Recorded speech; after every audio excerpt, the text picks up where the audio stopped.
Welcome to அரிச்சுவடி.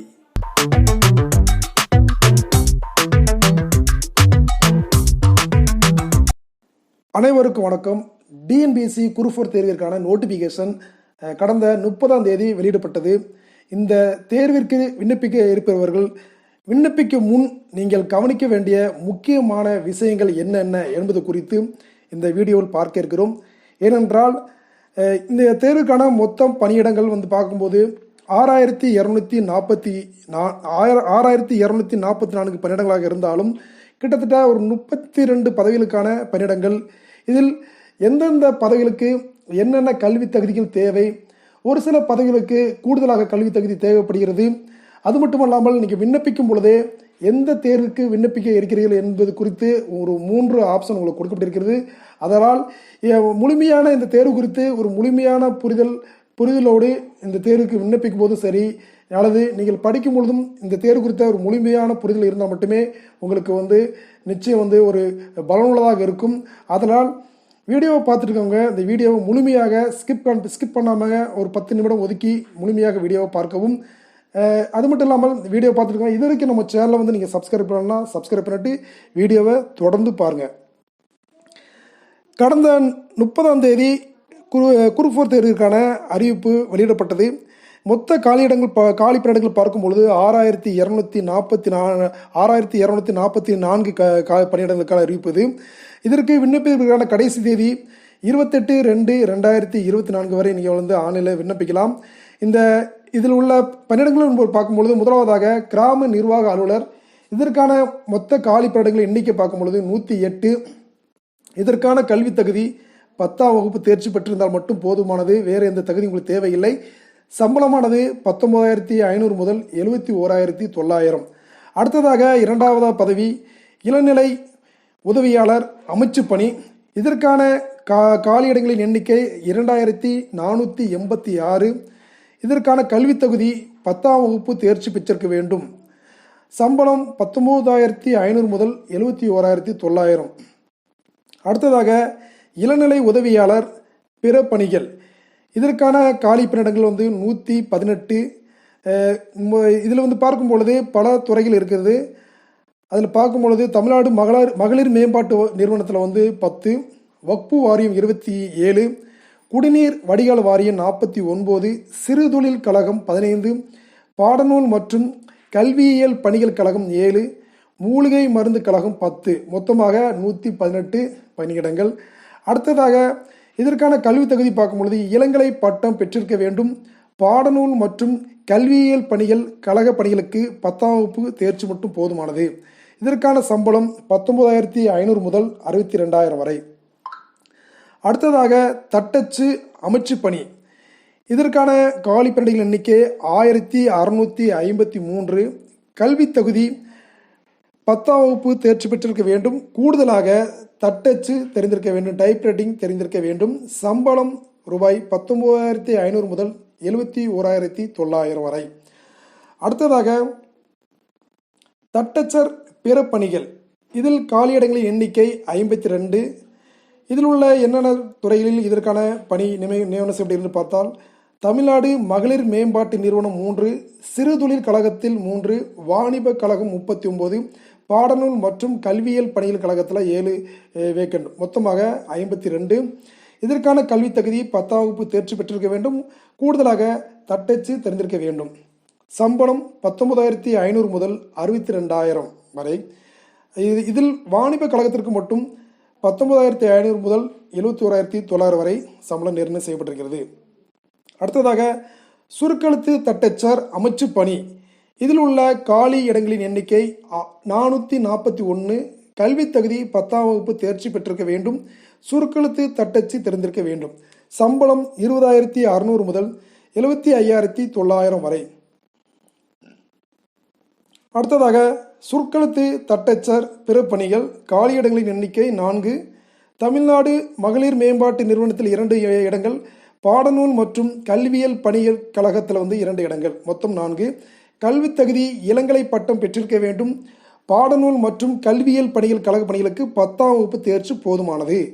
சுருக்கெழுத்து தட்டச்சு நிச்சயமாக தெரிந்திருக்க வேண்டும். அதற்கான சான்றிதழ் நீங்கள் வைத்திருக்க வேண்டும். சம்பளம் 20,600 முதல் 65,500 வரை. அடுத்ததாக நேர்முக உதவியாளர், காலியிடங்களின் எண்ணிக்கை 1, தமிழ்நாடு மகளிர் மேம்பாட்டு நிறுவனத்தில் இதற்கான நியமனம் செய்யப்படுவார்கள். அடுத்ததாக கல்வி தகுதி பார்க்கும் பொழுது இளங்கலை பட்டம் பெற்றிருக்க வேண்டும். சுருக்கெழுத்து தட்டச்சு தெரிந்திருக்க வேண்டும். சம்பளம் 20,600 முதல் 65,500 வரை.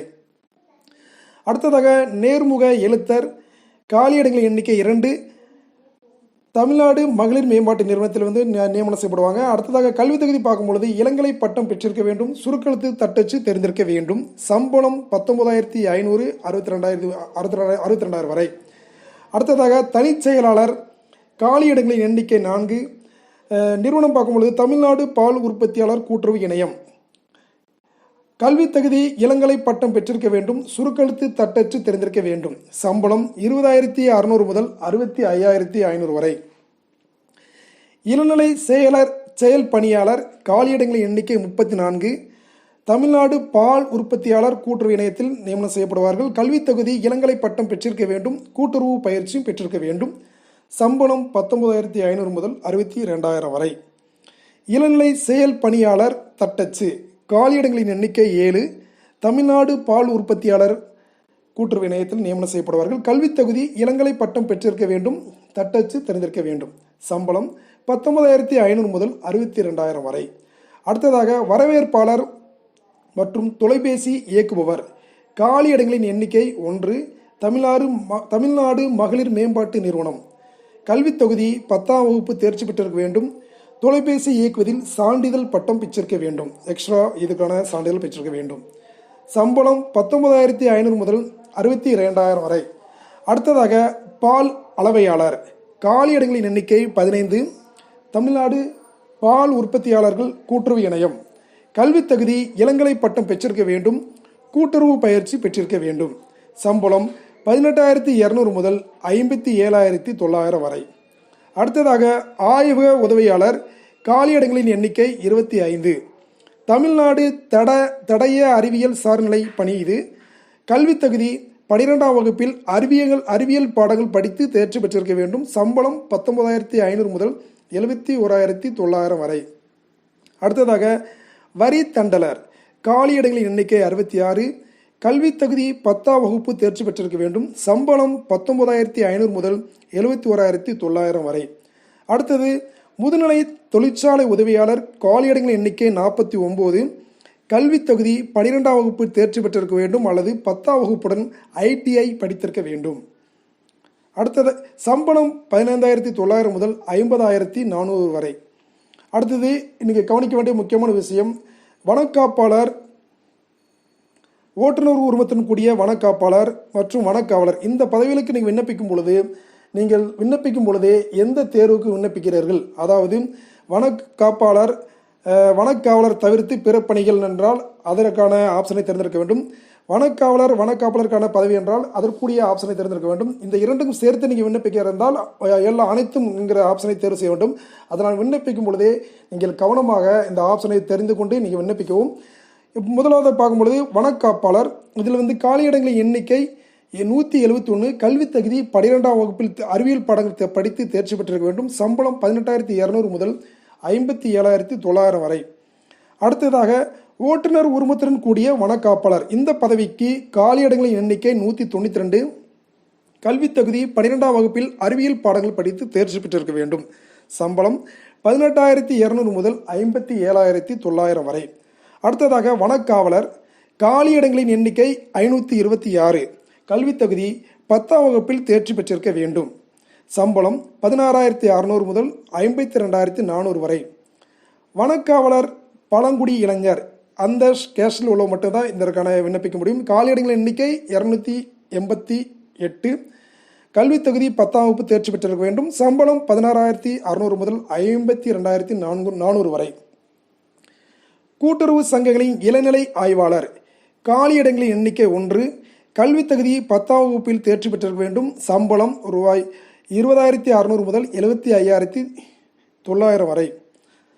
வயது வரம்பு, இந்த அனைத்து பதவிகளுக்கான வயது வரம்பு என்று பார்க்கும் பொழுது இதற்கான கட் ஆஃப் டேட் பார்க்கும் பொழுது 1/7/2024 அந்த தேதியின்படி வயதை வந்து அவங்க கணக்கிடுறாங்க. அன்றைய தேதியின்படி பார்க்கும்பொழுது 18 வயது முதல் 32 வயதிற்குள் இருக்க வேண்டும் என்று கூறப்பட்டிருக்கிறது. இருந்தாலும் ஒரு சில பதவிகளுக்கு வயது வரம்பு தளர்வு கொடுக்கப்பட்டிருக்கிறது. ஒரு சில பதவிகளுக்கு வந்து நோ ஏஜ் லிமிட் கொடுக்கப்பட்டிருக்கிறது. அடுத்ததாக பார்க்கும்பொழுது தேர்வுமுறை பார்க்கும்பொழுது வழக்கமாக நடைபெறுகின்ற தேர்வுமுறை தான், அதனால் அதை பற்றி பார்க்க வேண்டிய அவசியம் இல்லை. அடுத்ததாக தேர்வு நடைபெறும் நாள் 9/6/2024 அன்று தேர்வு நடைபெறுகிறது. தேர்வு கட்டணம் பார்க்கும்பொழுது இதற்கான நீங்கள் ஆன்லைன் அப்ளிகேஷன் பார்க்கும்பொழுது ரூ.100. அதாவது நீங்கள் ஆல்ரெடி வந்து ஒன் டைம் ரெஜிஸ்ட்ரேஷன் பண்ணியிருக்கும் பட்சத்தில், அதாவது ரூ.150 செலுத்தி நீங்கள் நிரந்தர பதிவு செய்த பிறகு திரும்ப தேர்வு கட்டணம், அதாவது ஆன்லைன் அப்ளிகேஷன் பண்ண வேண்டும். இதற்கான தேர்வு கட்டணம் ரூ.100. இருந்தாலும் SC, SCA, ST விதவிகள் உட்பட்ட பிரிவுகளுக்கு பார்த்தீங்கன்னா இதில் வந்து கட்டண சலுகை வழங்கப்படுகிறது. விண்ணப்பிப்பதற்கான எப்படி விண்ணப்பிக்கலாம் அப்படி பார்க்கும்பொழுது TNPSC வெப்சைட்டில் சென்று நீங்கள் விண்ணப்பிக்கலாம். விண்ணப்பிக்கும் பொழுதே உங்களுக்கு தேவையான நீங்கள் நிரந்தரமாக பயன்படுத்தக்கூடிய மொபைல் எண் மற்றும் வந்து நீங்கள் தற்போது பயன்பாட்டில் உள்ள ஒரு இமெயில் ஐடி மற்றும் உங்களுடைய ஆதார் கார்டு மற்றும் தேவையான இப்போ நம்ம மேலே குறிப்பிட்ட என்னென்ன பதவிகளுக்கு என்னென்ன கல்வி தேவைப்படுகிறதோ அந்த சான்றுகளை எல்லாம் அனைத்து எடுத்துக்கொண்டு நீங்கள் வந்து நெட் சென்று விண்ணப்பிக்கலாம். நம்ம ஏற்கனவே மேலே குறிப்பிட்டபடி பார்க்கும் பொழுது நீங்கள் விண்ணப்பிக்கும் பொழுதே எந்த பதவிகளுக்கு விண்ணப்பிக்கிறீர்கள், அதாவது 3 ஆப்ஷன் கொடுக்கப்படுகிறது. VO, இளநிலை உதவியாளர் உள்ளிட்ட பணிகளுக்கு மட்டும் விண்ணப்பிக்க விரும்புபவர்கள் அதனை மட்டும் தெரிவு செய்ய வேண்டும். வனப்பணிகளுக்கு மட்டும் விண்ணப்பிக்க விரும்புபவர்கள் அதனை மட்டும் தெரிவு செய்ய வேண்டும். இந்த இரண்டும் சேர்ந்து விண்ணப்பிக்க என்றால் 3வது கொடுக்கப்பட்ட ஆப்ஷனை நீங்கள் தேர்ந்தெடுக்க வேண்டும். வீடியோவை பார்த்துட்டு இருக்கவங்க நம்ம வீடியோ பிடிச்சிருந்தோம்னா லைக் போடுங்க. நன்றி, வணக்கம்.